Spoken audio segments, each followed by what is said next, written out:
2차 남북 고위급 접촉이 재개된 지 이제 3시간 반이 넘어가고 있는 것 같은데요. 어떤 얘기들이 오갈지 또 어떤 결론을 지금 내놓을지 주목되고 있습니다. 이런 가운데 북한 잠수함 수십 척 기지 이탈했다는 소식 계속 속보로 전해드리고 있고요. 북한의 이러한 이중적 태도를 어떻게 분석해야 될지 전문가 두 분과 함께 이야기 나눠보도록 하겠습니다. 이호령 국방연구원 연구위원, 또 김희준 YTN 외교안보 전문 기자와 함께 해보겠습니다. 어서 오십시오. 네, 안녕하세요. 예, 안녕하세요. 자, 이 2차 고위급 접촉이 지금 계속되고 있습니다. 어제 10시간 가까이 했고요. 네. 오늘도 3시 반에 시작됐으니까 지금 4시간 가까이 이제 진행을 하고 있는 건데, 어떻게 보세요, 이호령 박사님? 지금 어느 정도 회담에 좀 진척이 있다고 보십니까? 저는 개인적으로 회담이 어느 정도 진척을 하지 않았을까라는 생각이 들고요. 예. 어떻게 보면 내용이라든지 문구라든지 이런 거를 좀 조율하는 과정이 진행되고 있지 않을까라는 생각이 듭니다. 네. 그러니까 기본적으로 이틀에 걸쳐서 이게 하고 오늘 또다시 3시 반에 재개됐다라는 점은 어느 정도의 큰 틀은 합의를 하지 않았을까라는 생각을 해봅니다. 예. 자, 김희준 기자, 만약에 이 합의를 본다면요. 그동안 워낙 남북의 입장차가 컸잖아요. 그렇습니다. 서로 좀 양보를 해야지 합의를 할 수 있을 텐데요. 어느 정도 선에서 이게 좀 합의가 될까요? 네, 각자의 입장에서는 각자의 제시한 바를 다 얻으면 좋겠지만 예. 사실 쉽지 않지 않습니까? 예. 현재 우리 측이 제기하고 있는 것은 지난 4일의 목함질의 도발, 그다음에 상해서의 포격 도발에 대한 책임자 처벌, 예. 사과 이런 부분을 강조를 하고 있고 북한은 이제 대북 심리전 방송 중단하라는 것을 이제 강조를 어제 했는데 예. 아마 둘 다 양측 다 이 부분을 받아들이기 조금 어렵지 않을까 싶습니다. 예. 어쨌든 우리 측 입장에서는 북측의 어떤 사과와 책임자 처벌에 대한 약속 없이는 바로 이 대북 확성기 방송을 철거한다 이러기가 쉽지 않거든요. 그렇죠. 예. 그렇다 보면 어제 이제 거의 10시간 가까이 마라톤 협상을 벌였지만 양측의 북측의 입장이 거의 좁혀지지 않은 걸로 저희가 좀 듣고 있는데요. 네. 그렇다면 지금 할 수 있는 양측의 최선은 어떤 유감 표명, 이번 일에 대한 유감 표명을 일단 하고 예. 그 후에 차후에 이제 회담을 열어서 국방 장성급 회담이나 이런 부분을 열어서 추후 도발 방지라든가 이 부분을 합의하자 이렇게 할 수가 있는데 네. 문제가 이제 유감을 표명을 할 때 어떤 사건에 대한 유감을 표명할 것이냐. 우리 측 입장에서는 북한군에 대한 일어난 이번 도발 이런 부분을 명시하고 싶지만 북측 입장에서는 아마 주체를 명시하고 싶어 하지 않을 것 같습니다. 예. 따라서 좀 애매모호하게 최근에 벌어진 최근 군사분계선에서 일어난 이번 도발에 대해서 유감스럽다 이런 식으로 표현했을 때 과연 우리가 좀 받아들일 수 있을까 하는 부분인데 하지만 이번에 남과 북이 어렵게 만난 것은 향후 남북 관계 어떤 돌파구를 만들기 위해서 만난 만큼 그런 목적에 서로 공감대가 있다 하면 예. 어느 정도 일단은 양보를 하고 그다음에 추후 회담의 가능성을 열어두는 것이 더 맞지 않을까라는 생각이 듭니다. 그렇군요. 네.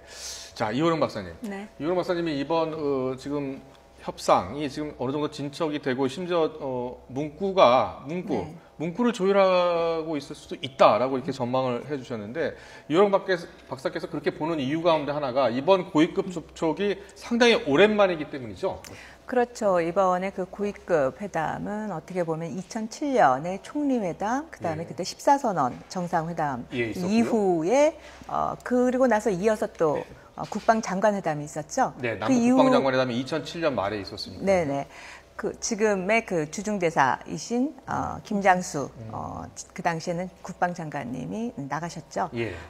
그러고 나서 지금 이명박 정부, 지금 박근혜 정부도 지금 한 중반을 넘어서는 이 시점에서의 진행된 최고위급 회담이라고 볼 수가 있죠.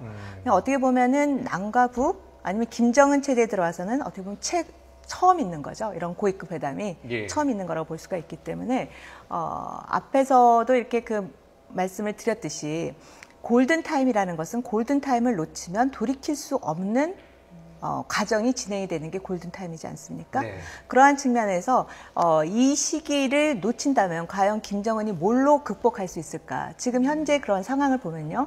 김정은 체제가 2012년대부터 들어와서 국제사회에서 제재는 수위가 더 높아졌죠.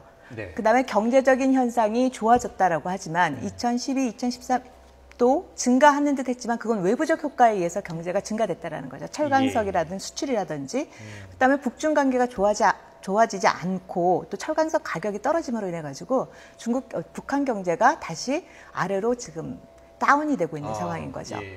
이런 것들을 종합해 봤을 때, 그리고 지금 또 저희는 시기적으로 중국 그 전승절 때 또 대통령께서 가시고 또 10월에는 또 한미 간에 또 정상회담이 예정되어 있고, 외교적인 수순으로 봤을 때 김정은이 갖고 있는 포션이라든지 이런 걸 보면 굉장히 지금이 그 최저점에 이르지 않았는가. 그럼 이런 최저점에 바닥을 치고 올라오려면 뭔가 계기를 잡으면 안 되는 거죠. 그러한 그 모멘텀을 잡는 절박성 입장에서 본다면 저는 이번 회담이 김정은이 요번 그 신년사에서도 얘기했듯이 우리가 통일대박론을 작년에 얘기했을 때 그에 상응해서 김정은도 자주 민족 통일 대운동 확산을 외치지 않았습니까? 그러면서 2015년에 남북관계에 대전환을 만들겠다 하고 모든 그 조직들을 다 동원을 해서 사실상 통일운동을 확산을 시켰다 이거죠. 예. 그런 상황에서 지금 남북관계의 위기를 최고조로 이렇게 올려놓고 한편으로는 이렇게 고위급 회담을 한다라는 걸 봤을 때 김정은은 무엇을 얻을까라는 걸 생각해 본다면 이번 계기에 그동안 경제적인 제약 상황, 외교적인 제약 상황, 남북관계에서의 제약 상황, 그다음에 통일 문제와 관련해서도 우리보다 어떻게 보면 이니셔티브를 놓쳤다라고 볼 수 있는 거, 그거를 극복할 수 있는 자기네 체제 선전으로 동원할 수 있는 모든 것들을 다시 한번 자기 중심으로 리세팅하는 데서는 굉장히 좋은 타이밍적으로는 적절한 타이밍이 아닌가라는 생각이 듭니다. 예. 저는 그러한 측면에서 긍정적인 기대를 해보는 네, 거죠. 박사님께서 이번에 이제 말씀하신 대로 거의 8년 만에 열리는 남북 최고위급의 이제 회담인데요. 네.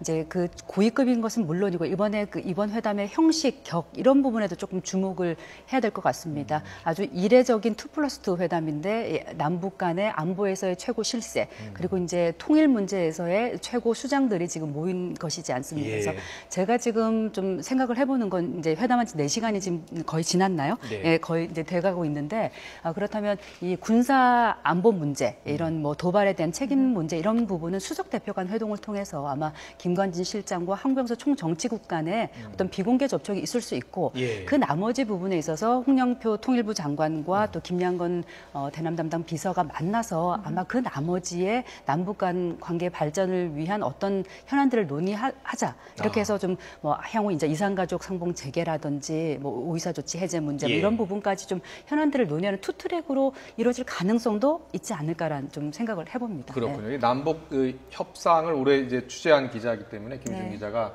그 어떻게 지금 취재가 되고 또 어떻게 지금 협상이 이루어질 것이다. 그러니까 투 트랙으로 아마 협상이 진행되고 있을 것 같다라는 지금 예상인데요.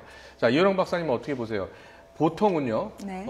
예를 들어서 군사 문제 같은 경우에는 과거에 장성급 회담, 그러니까 우리 측에서도 장군급이 나오고 북한에서 장군급이 나와서 협상을 하고 네. 그런데 이게 협상이 잘 안 되는 이유 중에 하나는 이 장군급 정도면 결정권이 없기 때문에 상부에 또 보고를 해야 되고요. 네, 네.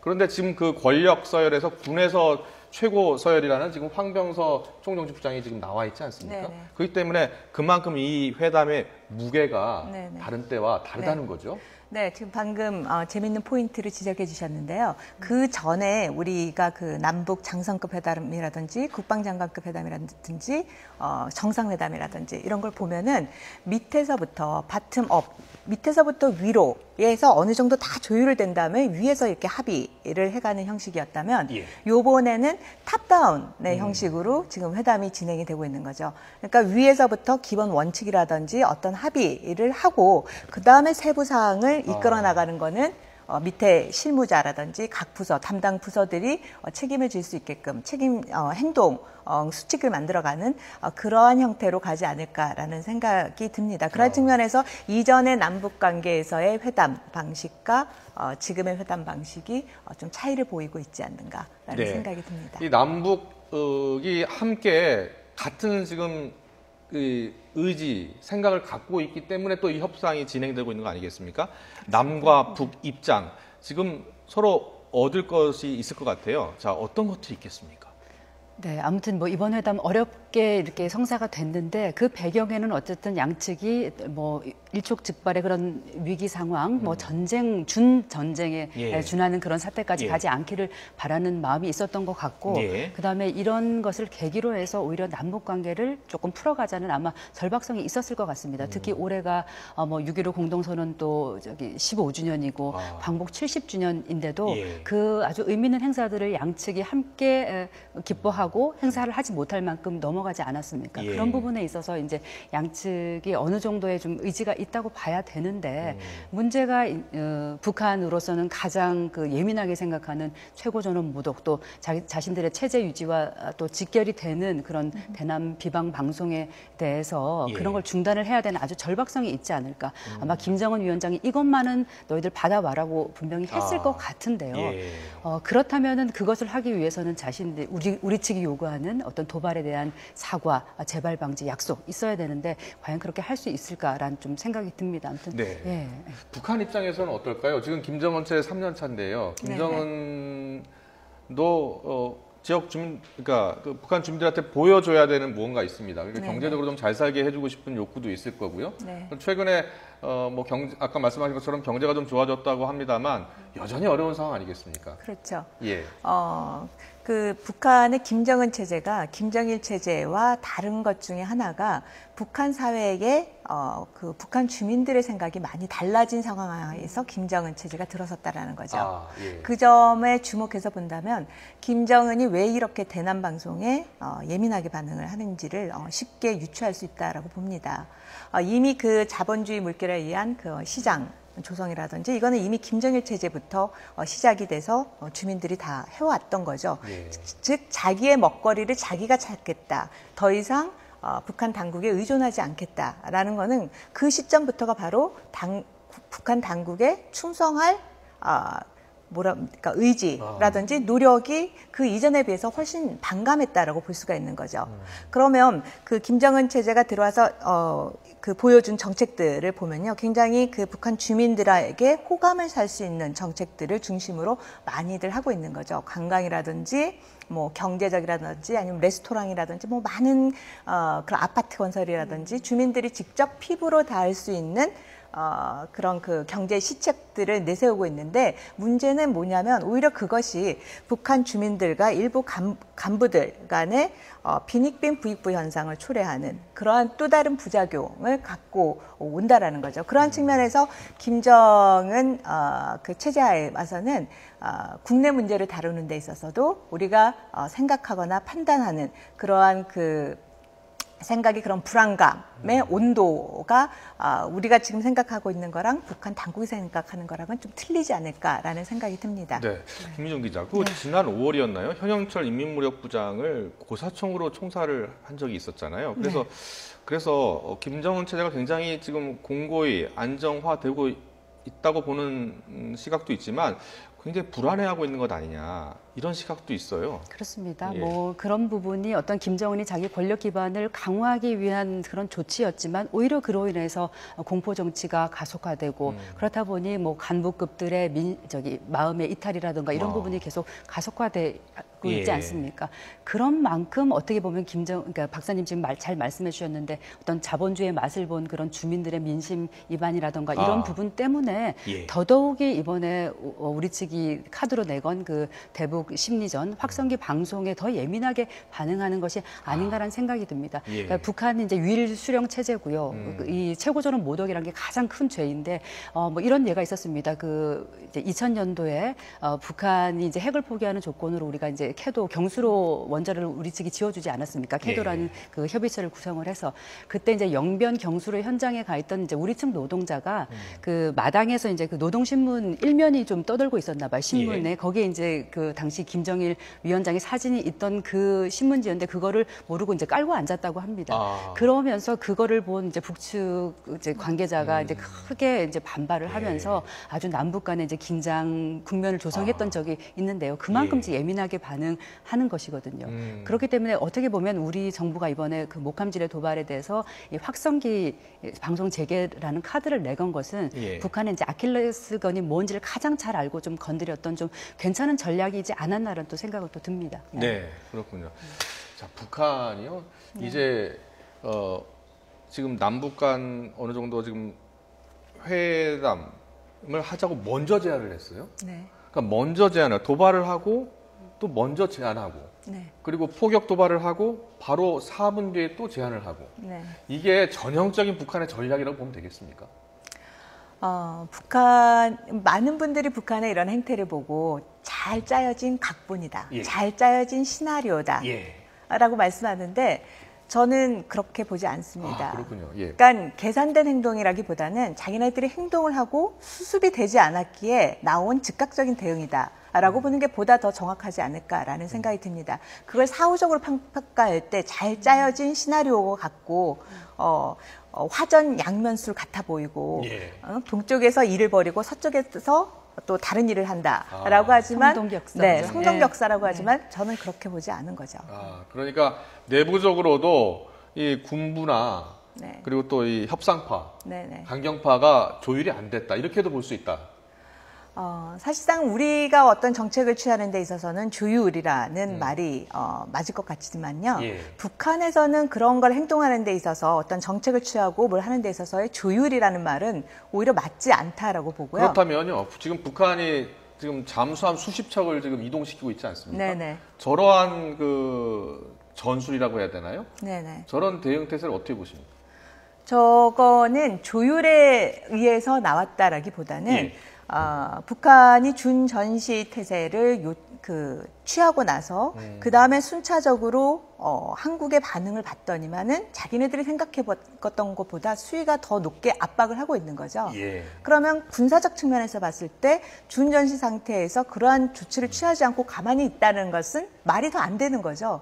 그런 측면에서 올린 거지 엄청난 전술을 갖고 자기네들이 북한이 잠수함을 기동을 하고 뭐 그랬다라고 저는 보지 그러니까 않습니다. 북한 지금 우리 군 당국이 파악하기로는요. 원래 잠수함이 약 60, 70척 정도 북한이 갖고 있는데 평상시에는 한 대 6척이 움직이는데 이번에는 50척 이상이 움직였다는 겁니다. 그렇습니다. 그래서 이동량이 평소보다 10배라는 거거든요. 그래서 6.25 전쟁 이후 최고 수준이라고 또 얘기도 나오고 있죠. 지금 그걸 어떻게 분석하고 있어요, 전문가들이 지금 왜 그렇다고 보십니까? 그러니까 아무튼 뭐 박사님께서 이게 이제 뭐 잘 짜여진 각본이라기보다는 수순에 의해서 이해한 거라고 말씀을 하셨는데, 그러니까 제가 볼 때는 이런 부분이 어떤 지금 남북 간에 이제 협상이 잘 열리고 있는데 이런 부분에 있어서 어떤 좀 압박 카드, 그러니까 남측도 이 한반도의 긴장 상태가 더 고조되는 것을 원치 않는다는 걸 너무 잘 알고 있기 때문에 이번 협상에 우리가 원하는 대로 좀 하지 않으면 우리는 더 도발할 것이다라는 좀 그런 카드로 내세울 수도 있고요. 네. 만에 하나 이번 협상이 정말 결렬되고 누군가 회담장을 뛰쳐나가서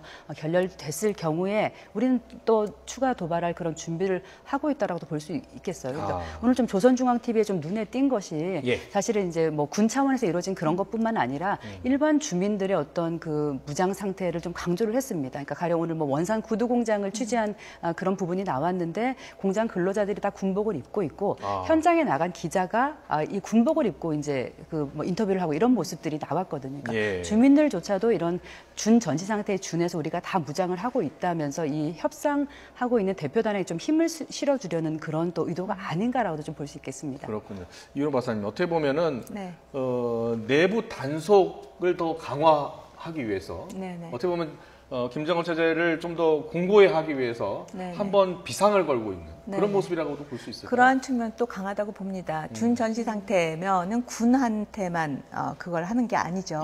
민한테도 역시 동원령을 요구하고 또 거기에 따라서 전시 상태로 가면 생산력을 높여야 되는 거죠.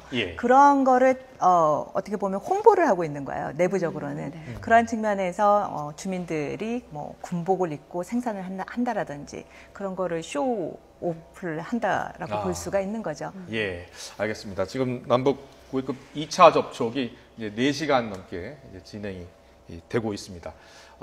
이유령 박사께서는 이제 회담에 진척이 있을 것이고 또 회담이 잘 성과를 낼 것으로 이렇게 보고 계셨는데요. 그렇게 꼭 합의를 이끌어냈으면 좋겠습니다. 이호령 국방연구원 연구위원 또 김희준 YTN 외교안보 전문기자였습니다. 잘 들었습니다. 고맙습니다. 고맙습니다.